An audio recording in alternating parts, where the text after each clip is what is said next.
আমরা শুকরিয়া আদায় করছি যার একান্ত মেহেরবানিতেই আমরা জুমা নামাজ পড়ার জন্য আল্লাহর ঘর মসজিদে একত্রিত হতে পেরেছি।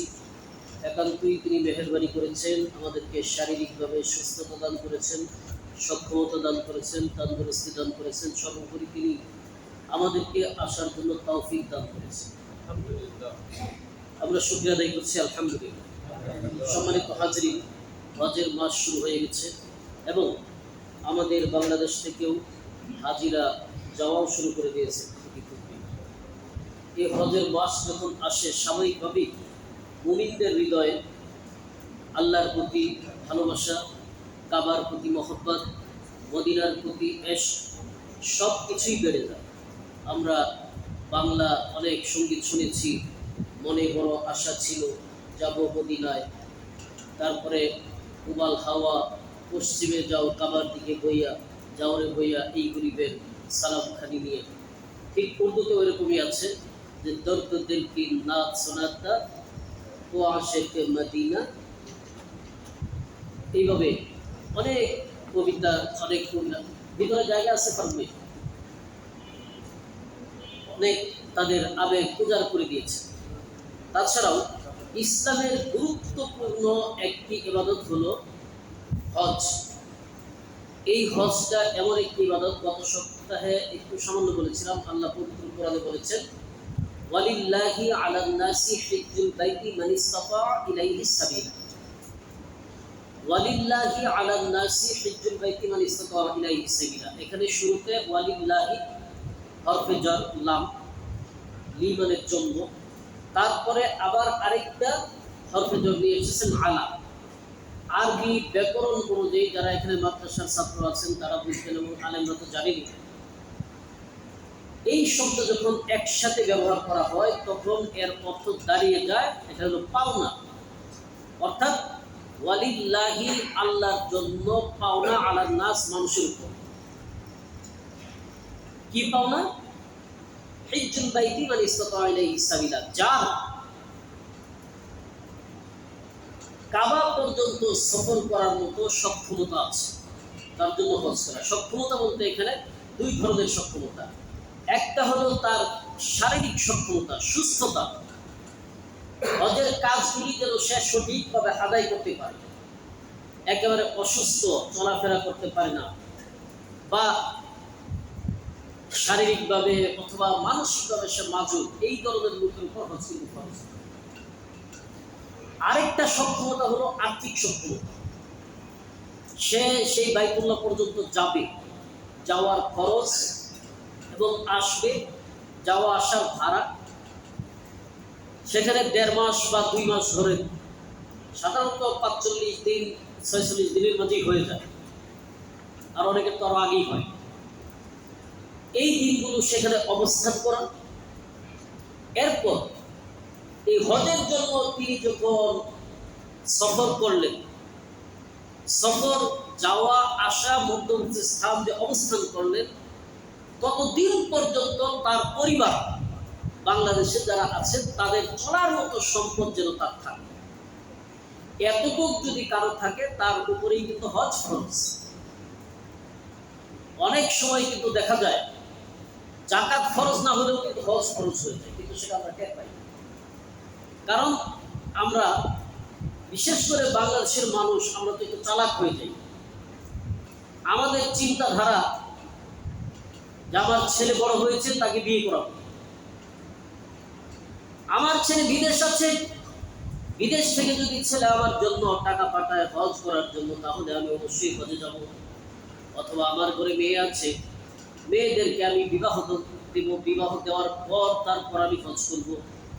আবার অনেকে চিন্তা করি এখন তো আমার অল্প বয়স, যখন আমার বয়স বাড়বে আমি ঋণ পরিশোধ করব, আমি ছেলে মেয়ে বিয়ে দিব, আমি একটা বিল্ডিং এর কাজ ধরেছি, এই কাজটা শেষ করব, শেষ করার পর আমি হজ করব।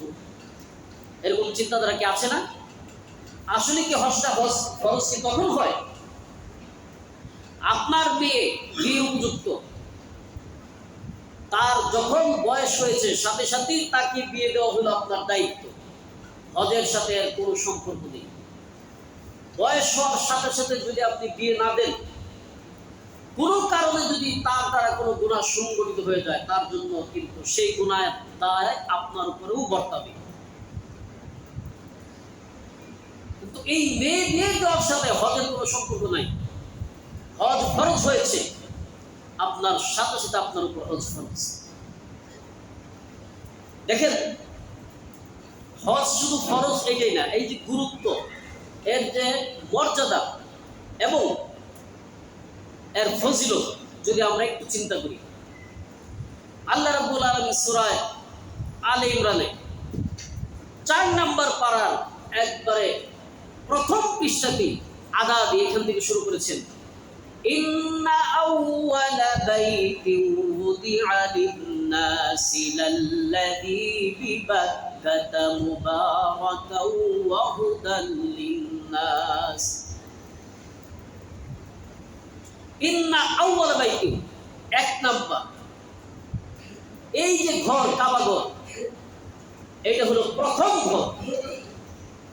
ইন্না আউওয়ালা বাইতিন উদিআ লিন-নাস, যেটা মানুষের জন্য বানানো হয়েছে। লাল্লাযী বিবাক্কাতা, যেটা মক্কায় আল্লাহ বানিয়েছেন। দ্বিতীয় নম্বর মুবারাকাও, এটা হলো বরকতময়। ওয়া হুদাল লিল আলামিন, জগৎবাসীর জন্য এটা কি? হেদায়েতের জায়গা।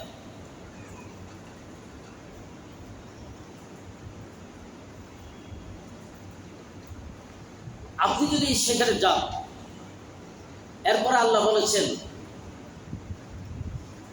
ফিহি আয়াতুন, সেখানে আল্লাহ অনেক নিদর্শন আছে। নিদর্শনের মধ্যে অন্যতম একটি নিদর্শন কি? মাকাম ইব্রাহিম।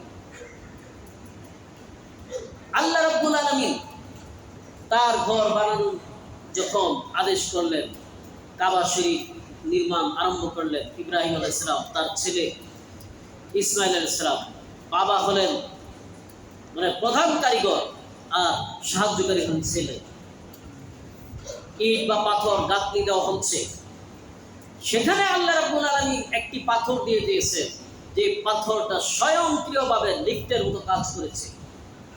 যখন উপরে ওঠা দরকার, পাথর উপরে উঠে যাচ্ছে, নিচে নামা দরকার, পাথর নিচে নেমে যাচ্ছে, যেদিকে যাওয়া দরকার পাথর কিন্তু সেদিকে যাচ্ছে।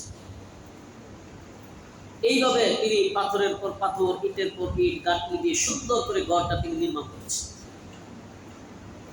এই পাথর আল্লাহর কাছে একটা আবেদন করেছে। আবেদনটা কি?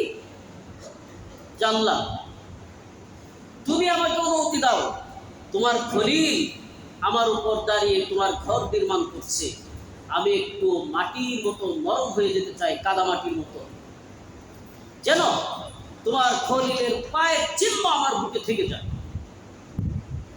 আপনারা যারা হজ করেছেন তারা দেখেছেন কাজ দিয়ে ঘেরা, ইব্রাহিম আলাইহিস সালামের পায়ের চিহ্ন এখনো আছে, সেই পাথরটা সংরক্ষিত। যারা যাবেন তারা গিয়ে সেখানে দেখবেন, কারণ তাওয়াফ করার পর এই মাকামে ইব্রাহিমের এবং কাবার মাঝখানে এখন সম্ভব হয় না সেখানে নামাজ পড়া। কমপক্ষে তাকে সামনে রেখে, যদি সেটাও সম্ভব না হয়, যে কোনো জায়গায় আপনি নামাজ পড়বেন, 2 রাকাত নামাজ, এখানে মুমিনদের একটা আবেগ কাজ করে। আল্লাহ রাব্বুল আলামিন অনুমতি দিয়ে দিলেন, তার বুকের মাঝে আমাদের জাতির পিতা ইব্রাহিম আলাইহিস সালামের পদচিহ্ন হয়ে গেছে, পা ডেবে গিয়েছে। ওয়ামান দাখালাহু কানা আমিনা,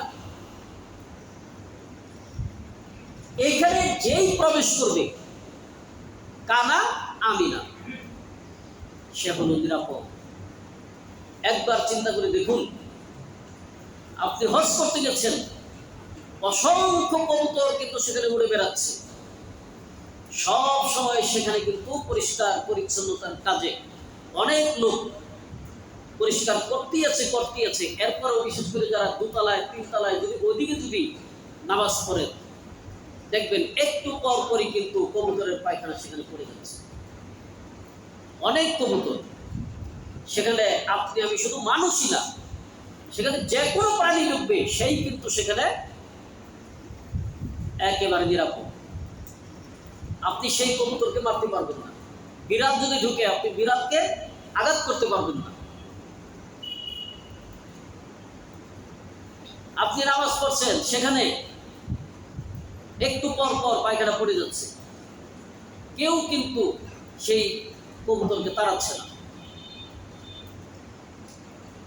আমি একদিন এমনিতেই এক কবুতরকে এমনিই দিলাম যে সরানোর জন্য। দেখবেন অসংখ্য লোক আপনার হাজিদের খেদমতে আছে, তারা ডাকছে আল হাজ, লা লা মামনু, যেটা নিষিদ্ধ। সেখানে যেই ঢুকবে সেই কিন্তু নিরাপদ হয়ে যাবে। এরপর আল্লাহ বলছেন ওয়ালিল্লাহি আলান নাসি হিজ্জুল বাইতি মান ইসতাতা, প্রথম যে আয়াতটা আমি তেলাওয়াত করলাম, ইলাইহিস সাবিলা।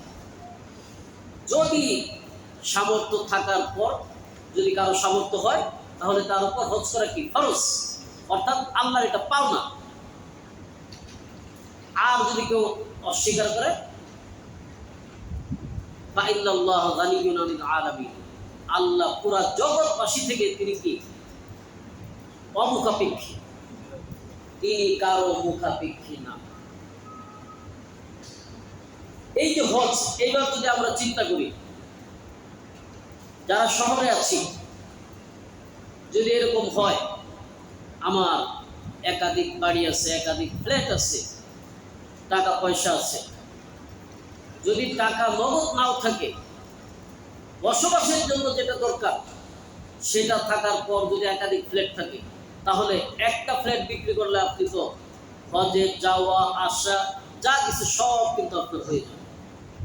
কিন্তু তখন কিন্তু এটা আমি মনে করি যে না, ওটা তো আমার ফ্ল্যাট, ওটাও কিন্তু আপনার সম্পদ, আপনি সেটা বিক্রি করলেই চলে যেতে পারেন।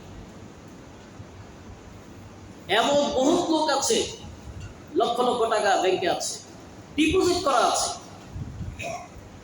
এখন হজের খরচ বেড়ে গেছে, তারপরেও অনেক লোক আছে যাদের 10-20 লাখ টাকা এমনিতেই আছে। বিভিন্ন সময় বিভিন্ন জায়গায় কিন্তু তারা ঘুরতে যান, কেউ সিঙ্গাপুর যান, অমুক জায়গায় যান, বছরে কয়েকবার কক্সবাজার যান, অথচ মক্কা মদিনায় যাওয়া সৌভাগ্য হয়। এটা যদি আপনি নিয়ত না করেন, আর আল্লাহ যখন ইব্রাহিম আলাইহিস সালামকে বললেন আযিন ফিল হজ, হজের জন্য তুমি কি করো, আযান দাও, মানে ঘোষণা দাও, মানুষকে ডাকো, আহ্বান করো। ইব্রাহিম আলাইহিস সালাম বললেন, হে আল্লাহ, এখানে মরুভূমি, নাই ঘরবাড়ি, নাই কোনো মানুষ, আমার এই ডাককে শুনবে। আল্লাহ বললেন, ইব্রাহিম তুমি ডাক দাও, আহ্বান করো, মানুষের কর্ণকুহরে এই ডাক পৌঁছে দেওয়ার দায়িত্ব আমি আল্লাহ।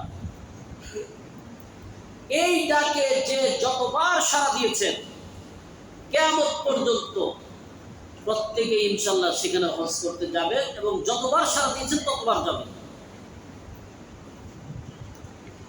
যদি আপনার আমার সেই নিয়ত থাকে, টাকা পয়সা না থাকলেও সেখানে যাওয়া সম্ভব।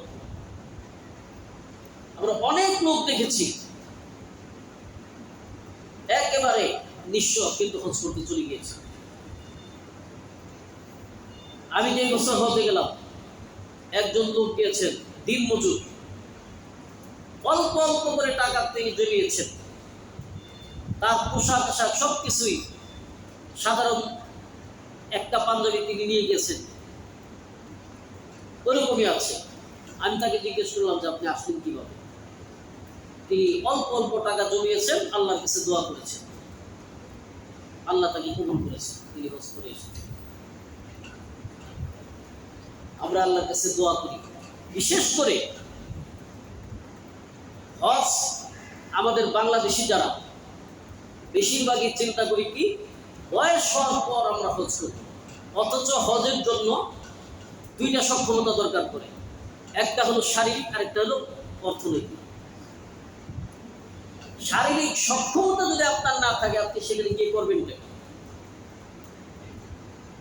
আমরা যত ইবাদত করি শুধু নিয়ত করি আমি এটা করছি তোমার জন্য, শেষ। কিন্তু হজ এবং উমরার যদি আমরা নিয়ত করি, নিয়ত করার সাথে সাথে আমরা আরেকটা কি করি, আল্লাহ তুমি সহজ করো এবং কবুল করো। নামাজের জন্য কখনো কি আমরা এই নিয়ত করি যে আল্লাহ সহজ করো? রোজা সারাদিন না খায় থাকা লাগবে, কিন্তু কখনো কি এই নিয়তের মধ্যে এটা আছে যে তুমি আমার জন্য সহজ করো? নাই। জিহাদের মতো ইবাদতও কিন্তু আল্লাহ তুমি আমার জন্য সহজ করো, এই নিয়ত নাই। কিন্তু হজের জন্য তুমি সহজ করো এবং কবুল করো। আর আমরা করি কি,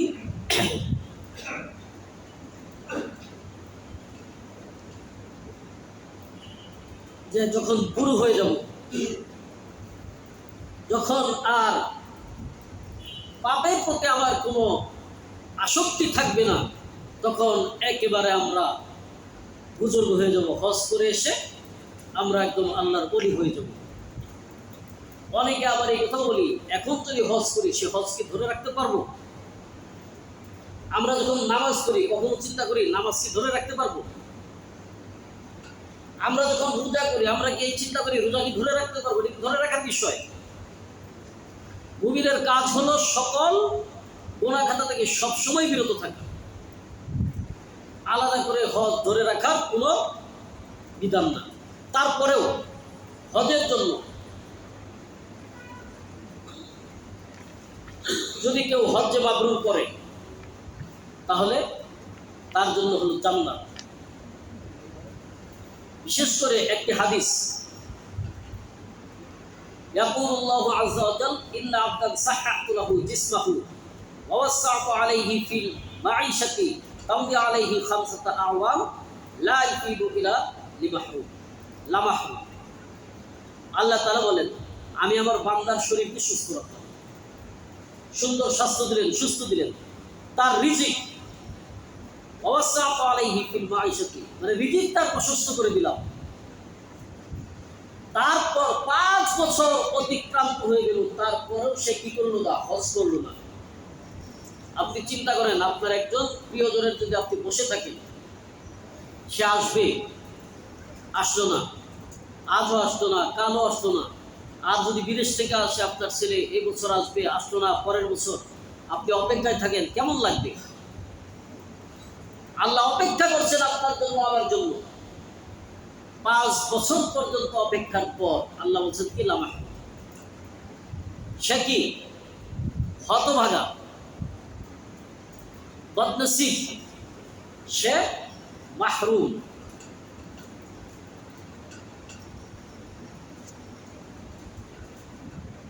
এরপর একটি কঠিন হাদিস, মান আতাকাল হাজ্জা ফালাম ইয়াহুজ্জা ফাসাওয়া আলাইহি মাতা ইয়াহুদিয়্যান আও নাসরানিয়্যান।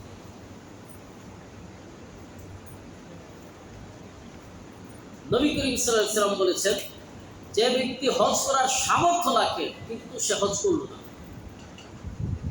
সে ইহুদি হয়ে, এটা হচ্ছে মাতা ইয়াহুদিয়্যান আও নাসরানিয়্যান। মাতা শব্দটা কিন্তু মাজির সিগা, মানে সে যখন মারা গেল, সে মরল কি ইহুদি হয়ে অথবা নাসারা হয়ে, মানে খ্রিস্টান হয়ে। তার মানে যদি আমরা বিষয়টা ধরি, এরাই কিন্তু বলে নাই যে ইহুদি, আমি জানি না সে ইহুদি হয়ে বললো নাকি খ্রিস্টান হয়ে বললো নাকি মুসলমান হয়ে বললো। তিনি বলছেন মাতা ইয়াহুদিয়ান আও নাসরানিয়ান, সে হয়তো ইহুদি হয়ে পড়ছে অথবা খ্রিস্টান হয়ে পড়ছে, মানে সে মুসলমান হয়ে মরে নাই। নাউযুবিল্লাহি মিন যালিক। বুঝলেন না কত কত কঠিন কথা? হজের সামর্থ্য দেওয়ার পর সে হজ করলো না, সে যখন মারা গেল হজ না করে, সে হয়তো মরেছে কি ইহুদি হয়ে অথবা নাসারা হয়ে, ইহুদি বা খ্রিস্টান হয়ে মরেছে। তার মানে কি সে মুসলমান হয়ে মারা যায় না। এটার আরেকটা অর্থ আছে, সেটা হলো সে ইহুদি হয়ে মরুক অথবা নাসারা হয়ে মরুক, তাতে আমার যায় আসে না, তাতে আমার কোনো পরোয়া নেই। অর্থাৎ সে যে মুসলমান হয়ে পড়েনি, এটা কিন্তু এই হাদিসে স্পষ্ট হয়ে গেছে। কাজেই আমাদেরকে অবশ্যই যাদের উপর হজ ফরজ তাদের হজ করতে হবে। আর হজ কয়বার ফরজ?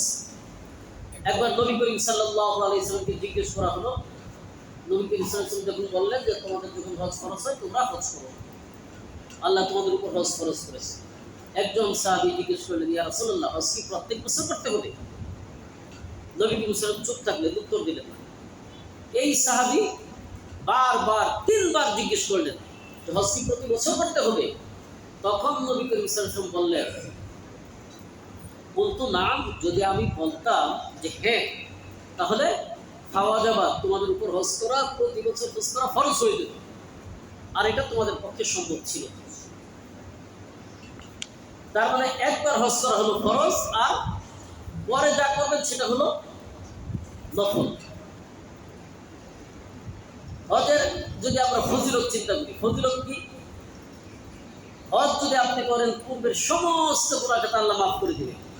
মান হাজ্জা ফালাম ইয়ারফুস ওয়ালাম ইয়াফসুক গুফিরা লাহু মা তাকাদ্দামা মিন যামবি। তিরমিজি শরীফের 811 নম্বর হাদিস, যে ব্যক্তি হজ করে আর তাতে কোনো অশ্লীল ও অন্যায় আচরণ করে না, তার পূর্ববর্তী গুনাহসমূহ ক্ষমা করে দেওয়া হয়। আর বুখারী শরীফে এসেছে 1521, মান হাজ্জা লিল্লাহি ফালাম ইয়ারফুস ওয়ালাম ইয়াফসুক রাজা কায়াউমি ওয়ালাদাতুকুম। অর্থাৎ আবু হুরায়রা থেকে বর্ণিত, যে ব্যক্তি হজ করল, অশ্লীল কথাবার্তা ও গুনাহ থেকে বিরত থাকলো, নবী করিম সাল্লাল্লাহু আলাইহি ওয়াসাল্লাম বলছেন রাজা কায়াউমি ওয়ালাদাতুকুম, অর্থাৎ সে যেদিন তার মায়ের পেট থেকে ভূমিষ্ঠ হয়েছে সেই দিন যেরকম সে নিষ্পাপ ছিল, কোনো গুনাহ ছিল না, ঠিক সেরকম নিষ্পাপ হয়ে ফিরে যদি হজ্জে মাবরুর কেউ করে। এরপরে মুসান্নাফ আব্দুর রাজ্জাকের আরেকটি হাদিস, মান হাজ্জাল বাইতা ফাকাদা মানাসিকাহু ওয়া সাল্লামাল মুসলিমুনা বিলিসানিহি ওয়া ইয়াদিহি গুফিরা লাহু মা তাকাদ্দামা মিন যামবি। আতা ইবনে ইয়াসার রাদিয়াল্লাহু আনহু বর্ণিত, রাসূল সাল্লাল্লাহু আলাইহি ওয়াসাল্লাম বলেছেন, যে ব্যক্তি বাইতুল্লাহর হজ করে, হজের বিধানগুলো যথাযথভাবে আদায় করে, মুসলমানরা তার মুখ ও হাত থেকে নিরাপদ থাকে, তার পূর্ববর্তী সমস্ত গুনাহখাতা আল্লাহ তাআলা মাফ করে দেন। নবী করিম সাল্লাল্লাহু আলাইহি ওয়াসাল্লাম বলেছেন, আল উমরাতু ইলাল উমরাতি কাফারাতুন লিমা বাইনাহুমা ওয়াল হজ্জুল মাবরুর লাইসা লাহুল জাযাউ ইল্লাল জান্নাহ। এক উমরা আরেক উমরা মধ্যবর্তী যে সময় আছে, সমস্ত এর সময় গুনার জন্য কাফারা হয়ে যায়। আর যে ব্যক্তি হজ্জে মাবরুর করলো, তার একমাত্র প্রতিদান নবী করিম সাল্লাল্লাহু আলাইহি ওয়াসাল্লাম বলেছেন জান্নাত।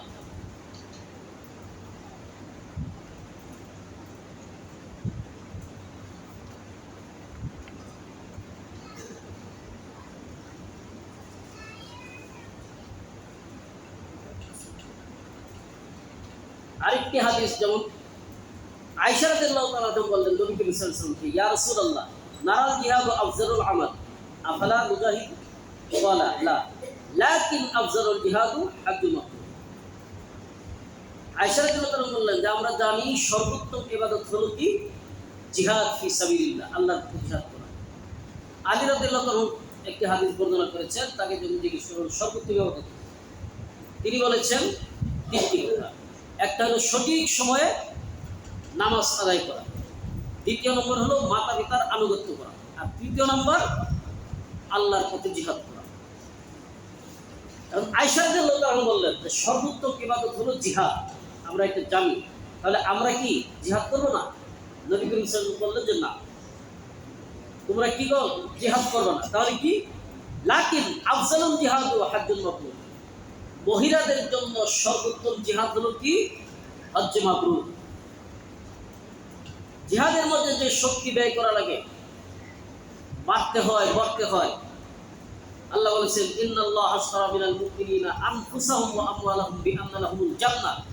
মুমিনদের জান মাল আল্লাহ ক্রয় করে দিয়েছেন কিসের মাধ্যমে? জান্নাতের বিনিময়ে। তারা কি করে?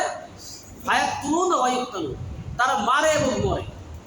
আর এই হজের কথা বলেছেন, মহিলাদের হজ হলো হজ্জে মাবরুর করা। শুধু মহিলাদের হজের কথাই বলা হয় নাই, এমনকি বলা হয়েছে বৃদ্ধ, দুর্বল এবং নারী, অর্থাৎ যারা বৃদ্ধ এবং দুর্বল, তাদেরও উত্তম জিহাদ হলো হজ্জে মাবরুর করা।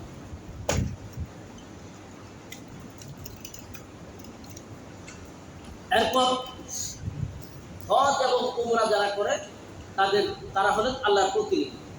তারা যখন আল্লাহর কাছে দোয়া করেন, আল্লাহ সেই দোয়া কবুল করে দেন।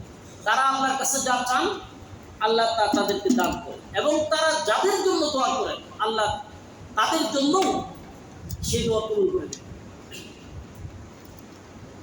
আল হুজ্জাজ ওয়াল উম্মার আব্দুল্লাহ দাআহুম ফাআজাবুহু ওয়াসআলুহু ফাআতাহু। হজ ও উমরাকারীগণ আল্লাহর প্রতিনিধিগণ, তারা দোয়া করলে তাদের দোয়া কবুল করা হয় এবং তারা কিছু চাইলে তাদেরকে তা দেওয়া হয়।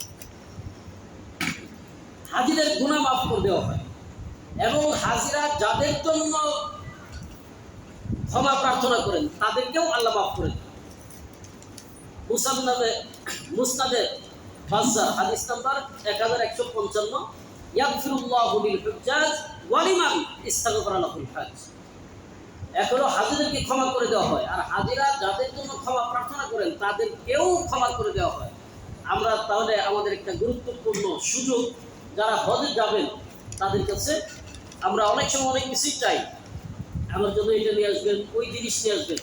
তাদের কাছে আমরা বেশি এটা চাবো যে আমাদের জন্য কি করবেন, দোয়া করবেন, আমার জন্য আল্লাহর কাছে একটু ক্ষমা প্রার্থনা করবেন। তাদের কাছে দোয়া চাবেন, যে দোয়া করবেন আল্লাহ যেন আমাকে হজে যাওয়ার তৌফিক দান করেন, কারণ তার দোয়া আল্লাহ কবুল করেন। যখন আপনি তার কাছে দোয়া চাবেন, আপনার জন্য যদি তিনি দোয়া করেন যে আপনাকে হজে যাওয়ার তৌফিক দান করেন, তাহলে আপনার খুশখুশি ভাগ্য আপনার জন্য খুলে দেবে।